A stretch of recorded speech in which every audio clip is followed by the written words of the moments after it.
economy burdened by the costs of increasingly scarce oil and natural gas, and a planet already feeling the impact of fossil fuel-driven climate change, the technological revolution of our time is renewable energy. I'd say welcome to the 21st century. Things are going to be different. Energy, sustainable energy is something that our kids care about and the mainstream public cares about, and renewables has to be part of the solution.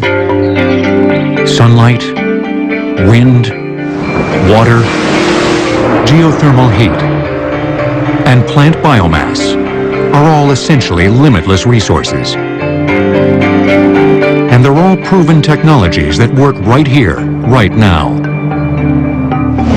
The sun provides the Earth with unfathomable amounts of energy. In 1 hour, the Earth receives more energy from the sun than the entire human race uses in a year. With current technology, photovoltaic panels covering 10,000 square miles, or about 10% of the land area of Nevada, could provide all of the electricity used by the United States. Although photovoltaics, converting the sun's light to electricity, was not discovered until the 20th century, solar thermal, harnessing the sun's heat, is an ancient practice. Perhaps the earliest use of solar thermal technology was the south-facing home. Ancient cultures, including the Anasazi Indians of the American Southwest, designed their buildings to face south, to maximize heat from the sun, which stays low in the southern sky during winter. In the summer, when the sun is high in the sky, the cliff face that extended over the building provided cooling shade. It's still a common design today. The Greeks built entire cities laying out the streets so every house could take advantage of sunlight during winter but avoid it during summer. Now the Romans went one step further and they discovered that clear glass will trap solar heat. So they covered the windows with glass. They became what the Romans called heliocamini, which mean solar furnaces. 2 millennia later, the 19th century equivalent of this technology was born. The rooftop solar water heater, which traps the sun's rays in a glass collector and rapidly heats up water inside insulated glass pipes. At the turn of the 20th century, 30% of the homes in Pasadena, California, used solar water heaters. The same concept is used today to cheaply provide hot water to millions, even in cold, cloudy climates. For almost every homeowner, heating water is the #1 use of natural gas electricity. And using the sun to heat is much cheaper. Solar thermal energy can also cheaply produce electricity.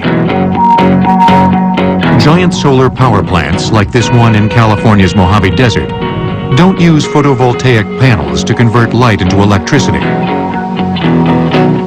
Instead, mirrors focus solar rays onto a thin absorber tube that runs along the mirror's focal point. Inside the tube is synthetic oil, which is blasted with intense heat. Like about 1,000 degrees centigrade. One word of advice, never put your hand at the focus of a concentrating mirror because it will just make an immediate hole through your flesh. The superheated oil boils water into steam, which turns turbines. The oil then recirculates through the closed-loop system. In hot, dry areas, solar thermal plants generate serious megawatts at a price lower than typical grid power. In fact, solar thermal plants occupying that same 10% section of Nevada could also supply all of the United States' electrical needs.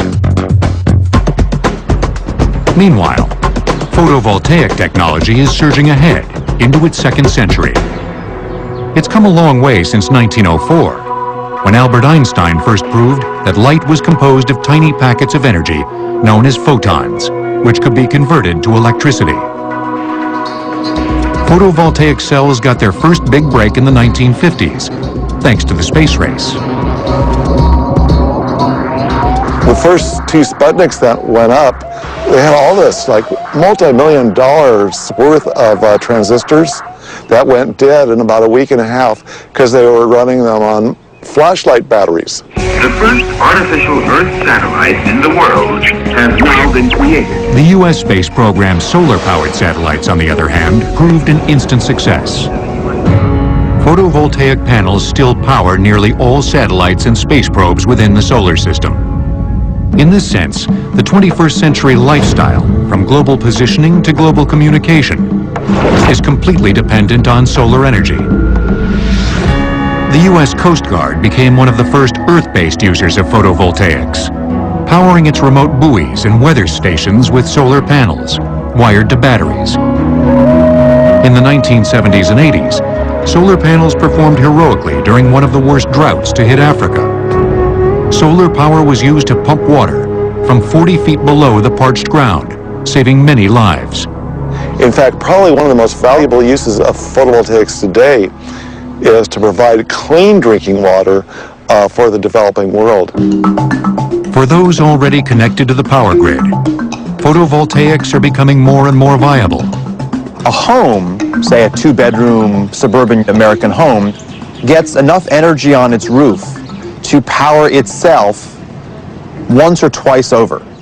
And it doesn't actually need to be as sunny as you think for solar to work. The most successful solar program in the world is actually in Germany, and they have less sun in Germany than they do in Seattle.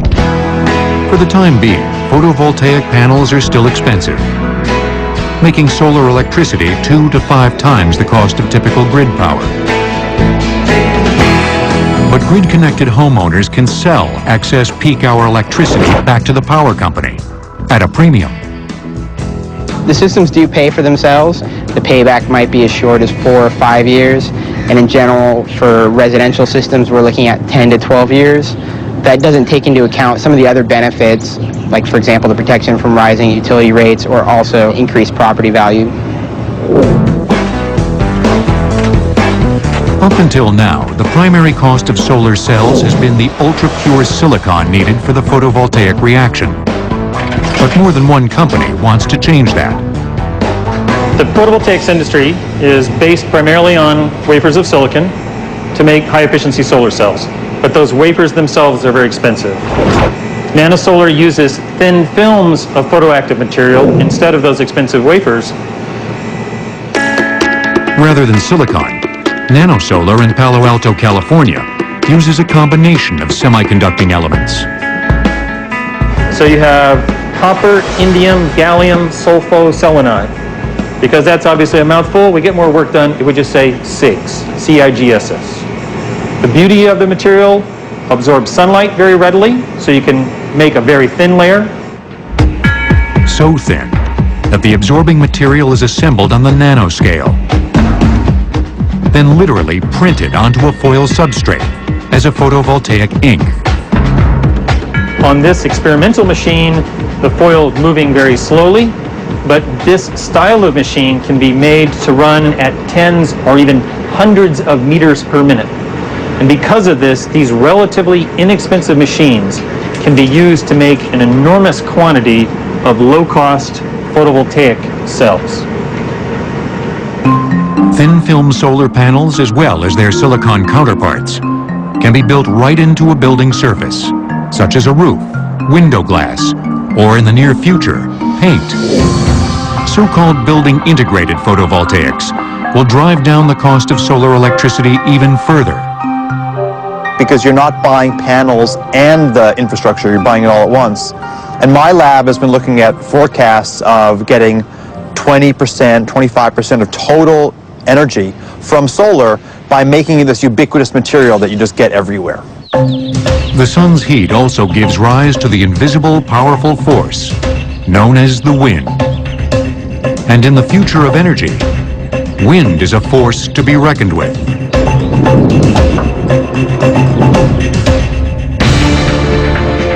Solar water heaters are mandatory for all residences in Israel. Other governments are considering similar requirements. Renewable energy will return on Modern Marvels.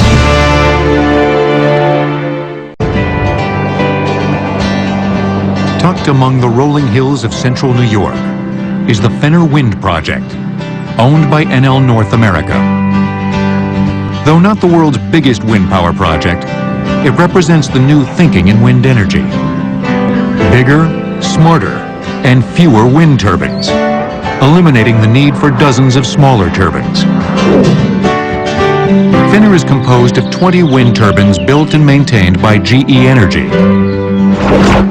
Each stands 215 feet tall, has a rotor 218 feet in diameter, a bit longer than the wingspan of a 747, and produces 1.5 megawatts of electricity. When you look at the average New York household, this wind power project can actually power about 14,000 homes over the course of a year.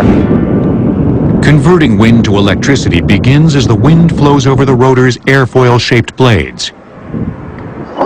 The combination of lift and drag causes the blades to rotate.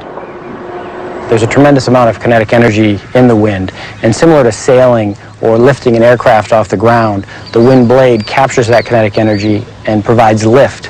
And that lift, like a propeller, is converted into torque.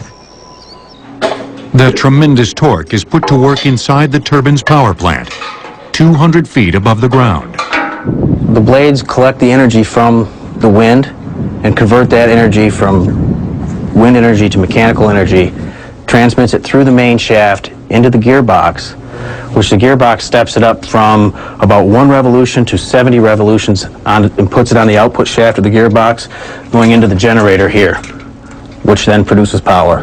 The generator operates between about 850 to 1400 RPMs. From the generator, the electric current travels down the tower to underground transmission lines and into the power grid. The main challenge for wind power is the fact that the wind is not blowing at all sites, at all times. The solution is to diversify the locations of wind turbines and guide the turbines to the wind. Computer controls can turn the entire turbine up to 360 degrees to catch the prevailing wind. These controls also direct individual blades to pitch into optimum wind position. Each axis can operate independently of each other. All the blades pitch to the same degree that they're told to pitch to and maintain that. Each turbine will come online on its own. It doesn't need any human interface to do it.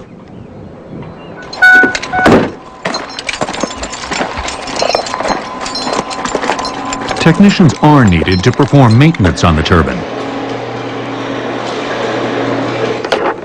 and to change a light bulb on occasion.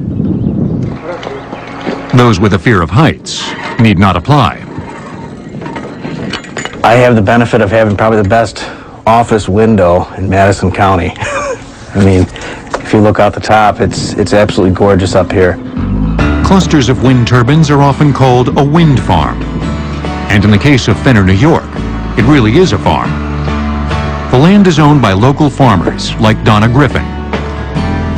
For landowners, going green is a good way to make some green. We have a lease with them where they pay on the production of each turbine. It's just another crop that we harvest. It's much easier than harvesting our other crops. The wind is free. As long as the turbine is turning, we know we're going to get paid. From New York to North Dakota, American farmlands and badlands are turning into windswept power plants. The United States has some of the best wind resources in the world. Just to calibrate you, North and South Dakota theoretically have enough wind to power the whole country. The challenge is tapping that and transmission and distribution, but if you look at the center of the country, the wind resources are tremendous. If you look at the coastlines, the wind resources are tremendous. Farming and wind power have a long history together. In fact, it was on the farm that wind power saw most of its advances. The famous Dutch tower mills, introduced about 1390, saw many innovations over the centuries, including leading-edge airfoil sections on its light wooden blades, which dramatically improved the art of aerodynamic lift. These pre-industrial dynamos were mainly used for drainage and grinding grain into flour. In the late 19th and early 20th centuries, small windmills on American farms were the first to employ a large number of light, efficient steel blades, which produced significant torque, even in low winds. Some of these machines were also the first to convert wind to electricity. In the last century, we had a lot of wind power installed in the California West to power water pumps for agriculture and for cattle. And so we actually started a lot of this country with alternative energy. It was mainstream then, but they dropped off the radar screen as the prices of oil and fossil fuel became so inexpensive. The new era of wind technology began in the early 1980s, when Zond Systems began putting 50-kilowatt wind turbines, tiny by today's standards, in the hills of Tehachapi, California. During the 1980s, we went from 50, 60 kilowatts to a couple hundred kilowatts by the end of the decade. During the 1990s, it was 550 kilowatts, and then we went to 750, and then by the end of the decade, we were at 1.5 megawatts. The company also implemented variable speed turbines, which allowed the rotors to accelerate and generate additional energy during a violent gust of wind. Advances such as these, along with smarter computer controls and lighter, cheaper, and more aerodynamic rotor designs, have made the cost of wind-powered electricity competitive with that of natural gas and even coal. Wind power is experiencing exponential growth. Several European nations will soon be getting 20% or more of their electricity through wind. In June of 2006, the U.S. Department of Energy announced it would also aim for a target of 20%. Right now, the figure stands at less than 1%. As engineers continue to make wind turbines more resilient and cost-efficient, you can expect them to get even bigger. As always, the bigger the rotor, the more energy that can be captured. Some of the biggest turbines are reaping the massive wind harvest on the oceans. There are ideas on the board for bigger turbines in excess of 5 megawatts, 6 megawatts to go offshore, out in the ocean. We see many technical opportunities to continue to push wind technology even beyond where we've pushed it today. We are making progress. We are the future. We're reducing our dependence upon oil, and we're trying to save the environment at the same time. It's a plus. This is a viable technology. It's economic. It's proven. You know, what more do we need to know? Wind is certainly a hot technology. But so is this. Geothermal energy. Hot enough to power a small nation. China, second to the U.S. in total wind potential, plans to produce 30 gigawatts of wind power by 2020, enough to power between 13 and 30 million Chinese households. Renewable energy will return on Modern Marvels.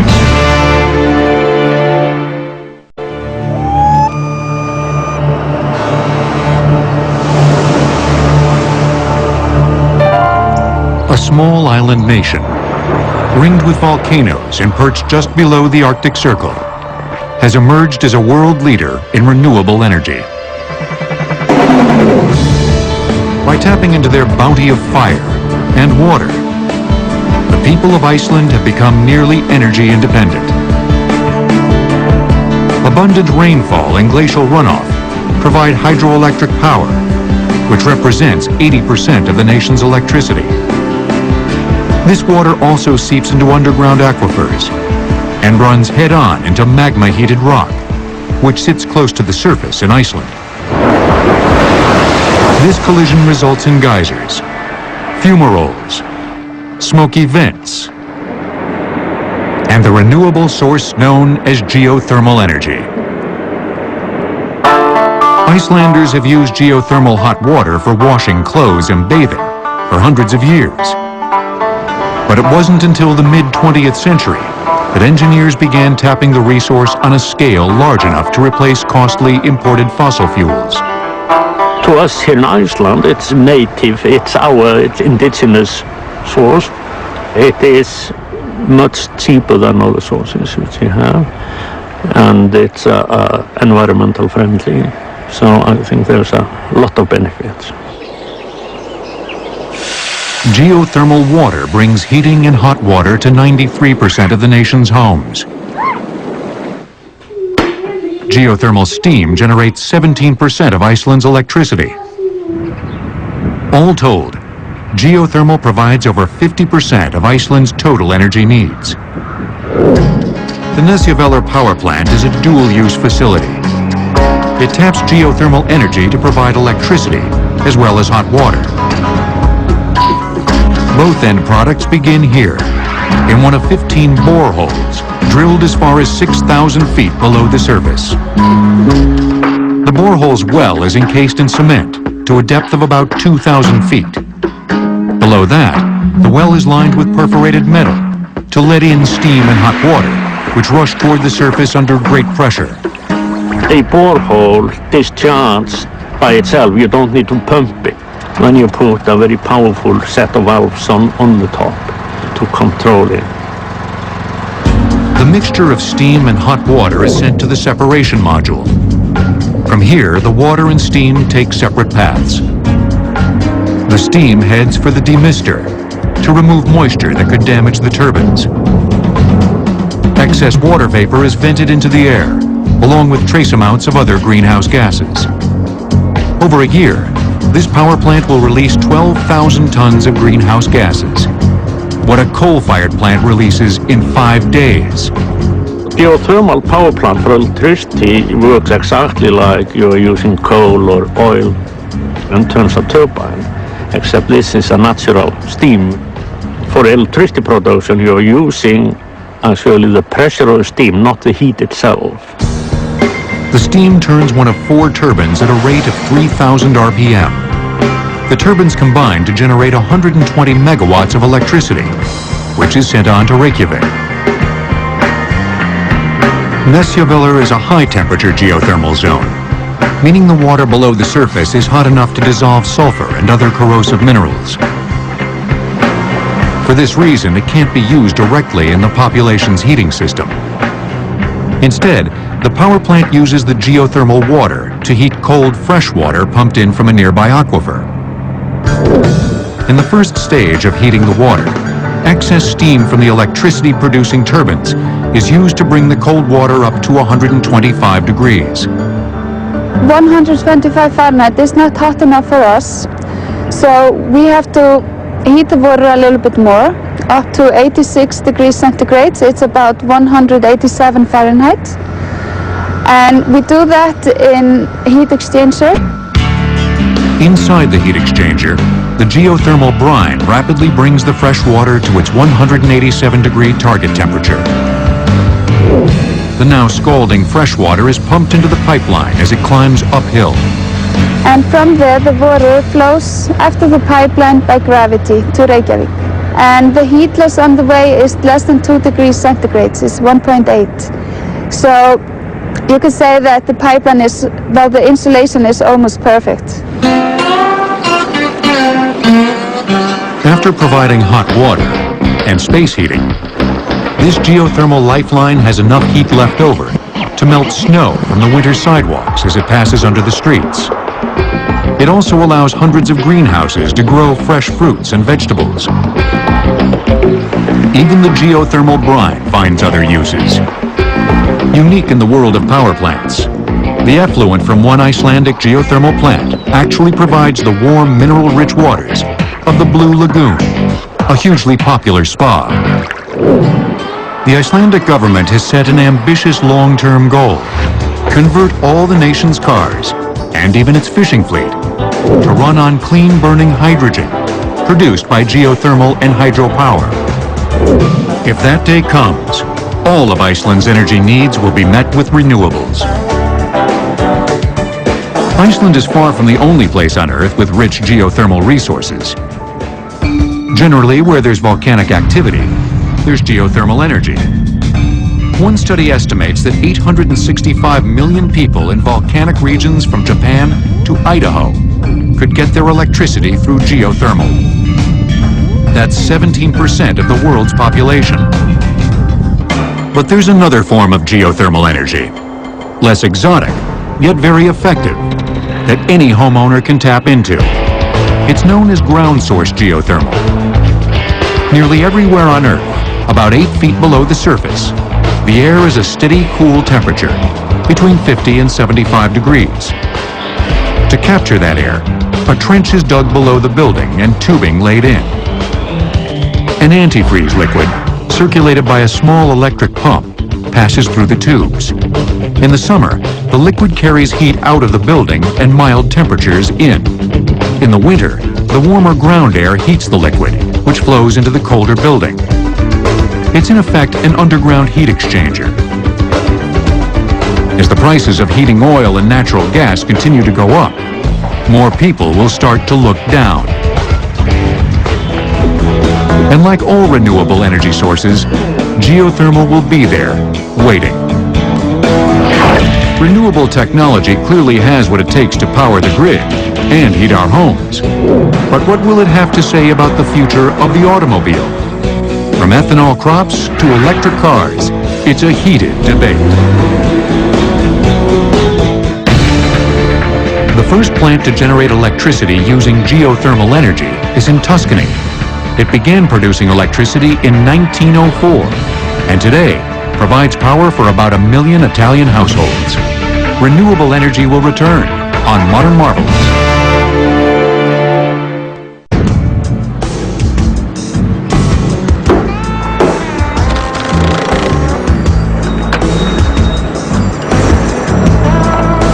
At first glance, it's a typical auto repair shop. But Lovecraft Biofuels in Los Angeles is hardly typical. Give them 3 hours and a few $100s, and they'll convert your diesel car to run on 100% all-American vegetable oil. And they're also capable of running on biodiesel, mineral oil, kerosene, transmission fluid, motor oil. Not that you'd want to run on all of those, but they're capable after the conversion. Petroleum, which accounts for 30% of the world's energy use, is growing scarcer every day. So it's not surprising to see customers lining up to switch to another kind of oil, one that's renewable. For many diesels, the conversion process simply requires adding a special high-flow filter and a heat exchanger, which uses coolant heated by the engine to raise the vegetable oil to the right temperature. And if you get that balance right, the engine runs great. It even can run better than on diesel.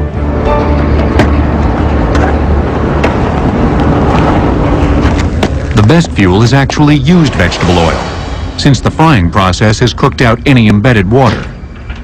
So if you work a deal with the restaurant, pick it up for free, you're saving them a fortune and you're saving yourself a fortune. That's because the restaurant avoids its usual oil disposal fee, and the driver gets free fuel. Of course, new vegetable oil works just about as well. Cottonseed seems to run the best, but soybean is the easiest to find. It runs great and it's the cheapest. So we're really advocates of soybean oil. It can bail out farmers. It keeps the money in the U.S. economy, and there's already an infrastructure in place. While the idea of running a car on cooking oil may hold a certain comic appeal, vegetable oil fuel is part of the solution to a deadly serious problem. Nearly 20% of the world's global warming greenhouse gases come directly from automobiles. In addition to being renewable, biofuels from vegetable oil to biodiesel to ethanol have at least 2 environmental benefits over gasoline. They release fewer and less toxic emissions. And more importantly, their carbon emissions can potentially be offset by the carbon taken out of the atmosphere when the biofuel was a plant. Biodiesel, which is made from a plant's fatty oils, and ethanol, an alcohol fuel distilled from a plant's sugars, are the hot biofuels of the moment. But they're also straight out of early automotive history. Rudolf Diesel built his engine to run on peanut oil. Henry Ford designed the Model T to run on ethanol. Since then, the onset of petroleum and gasoline came into play, and it was a lot cheaper to do than ethanol. We weren't nearly as efficient producing it. Each new discovery of cheap domestic oil pushed these early biofuels to the margins. And now we're doing almost a full circle turn back to go to what we were utilizing in the first place. In the U.S., the most talked about ethanol feedstock is corn grain. But corn grain ethanol yields only slightly more energy than the amount of fossil fuels needed to harvest and distill it. For every unit of petroleum that you put into the production process, you get 1.3 units of fuel ethanol energy out. So it's slightly positive, but it's not as good as it could be. By contrast, the sugarcane ethanol used in Brazil yields 8 units of energy for every unit of fossil energy put in. Not only is the feedstock bursting with fermentable sugars, but the rest of the plant is burned cleanly to power the fermenting and distilling. The result is a major reduction in carbon emissions and dirt-cheap ethanol for Brazilian drivers. At the National Renewable Energy Laboratory in Golden, Colorado, researchers aim to hit similar levels of efficiency by extracting sugars from the entire plant, which includes the so-called cellulosic biomass. Corn farmers will be happy to know that one of the more promising crops is corn stover. It's the stalks, the husks, the corn cobs, the leaves, every part of the corn plant, aside from the grain, that's not harvested when you harvest the grain. So oftentimes it's left laying out in the field.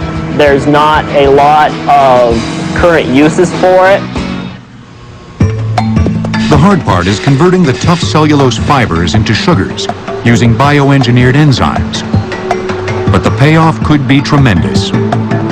With biomass, we're talking ratios on the order of 10 to 1. So for every unit of fossil energy or petroleum that you put into the process, you get 10 units of fuel energy out the back end. The tall prairie grass, known as switchgrass, may prove an even more powerful biofuel crop. Not only can you get more tonnage of biomass out of an acre of land with this type of material than you can, say, with corn stover, but there are a lot of other benefits as well. It doesn't take nearly the amount of water or fertilizer to make it grow. It's very fast growing. You can harvest it once, maybe even twice in a year, and has a wide geographic range across which it can grow. You know, North Dakota all the way down to Texas, to the southeast. Biofuels aren't the only way for renewable energy to clean up the automobile. There's also the power grid. This is a plug-in hybrid. Like other hybrids, it runs on a gasoline engine and an electric motor, powered in part by the momentum of braking. But Felix Kramer and the California Cars Initiative have taken these already fuel-efficient cars, in this case a Toyota Prius, a step further. They've beefed up the battery pack and converted it to run on electricity taken straight from any 120-volt outlet. Plugging this car in is really easy. I timed it once. It's about 9 seconds. All you really do is you take that, plug it into here, 120 volts in your garage, nothing special, and you're done. The gasoline is used only as a range extension fuel. Under 35 miles per hour, not a drop is used. Above that speed, the gas and electric motors combine for an average of 100 miles per gallon. And the range of this car is unlimited because it's also a gasoline car. This is a car that you get to plug in, and you can plug it in whenever it's convenient. You're not worried, oh, am I going to run out of power? Cars that get 100 miles per gallon and more will be necessary if the world's farmlands are to grow fuel as well as food. With current MPG standards, there's simply not enough acreage to supplant the world's oil habit without endangering its food supplies. In 2006, the brilliantly simple plug-in prototypes greatly impressed senators and representatives from both sides of the aisle. And the Congresswoman introduced me, and I stood up and I said, I'm here, and actually I brought my infrastructure with me. And that got a big laugh, because this is the only infrastructure that a car needs. Of course, electricity today is generated largely by fossil fuels.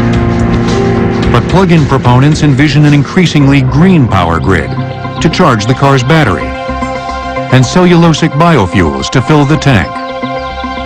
There are some corporations that are talking about installing solar carports where they have photovoltaic cells on the roofs of their parking garages, and people with plug-in hybrids or pure electric vehicles can plug in during the day. While biofuels and plug-in hybrids surge ahead, a new wave of renewable technology is coming in with the tide. The estimated ethanol yield for switchgrass is 1,150 gallons per acre. Currently, sugarcane yields about 662 gallons per acre and corn grain 354 gallons. Renewable energy will return on Modern Marvels.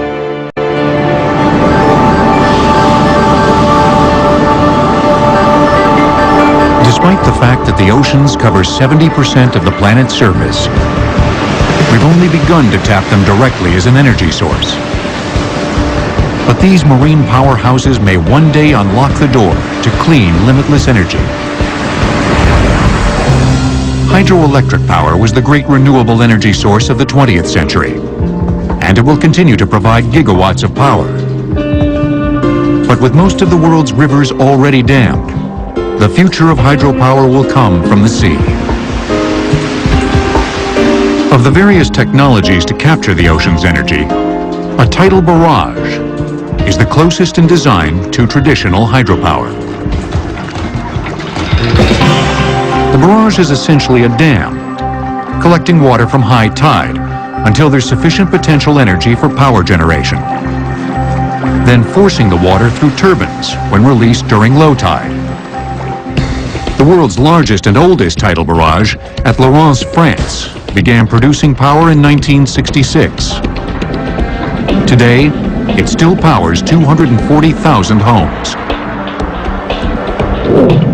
A more recent technology known as tidal stream power uses propeller-like turbines to capture the kinetic energy of underwater currents. And that's one that we could do in all manner of places because the tidal flow, of course, takes place everywhere on Earth. And harvesting those could be done quite well and doesn't even have to be at the surface. The issue, though, is that the marine environment's pretty tough to deal with. There's corrosion, parts being banged back and forth. Often the cost of managing those in terms of repairs can be quite large. But we're seeing new work on that. Much of the work is taking place in the British Isles, where companies such as Marine Current Turbines are thinking big, sinking massive pilings into the ocean floor and letting the turbines do their work.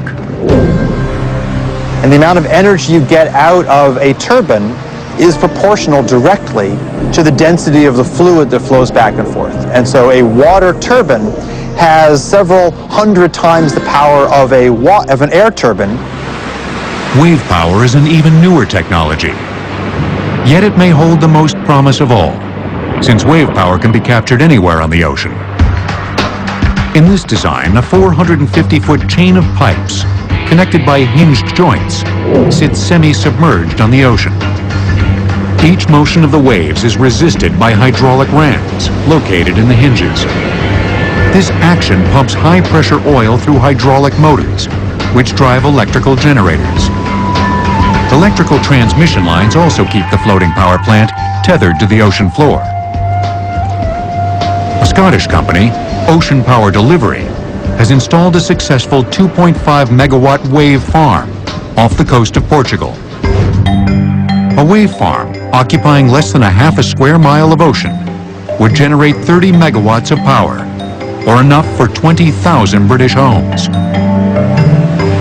472 square miles of ocean could power each of the United Kingdom's 24.5 million households. Each region of the Earth has its own renewable sources, from the vast wind potential of North Dakota to the solar motherlode that waits in the Sahara. When you put them all together, one thing becomes clear. Renewable energy offers a global solution to global problems.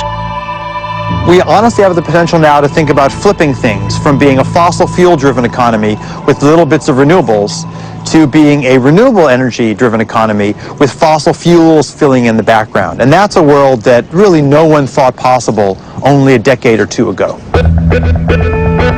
The technology works, but a renewable future also requires political will and a new way of thinking, in which a farm harvests wind, a harvest yields fuel, and a rooftop becomes a power plant.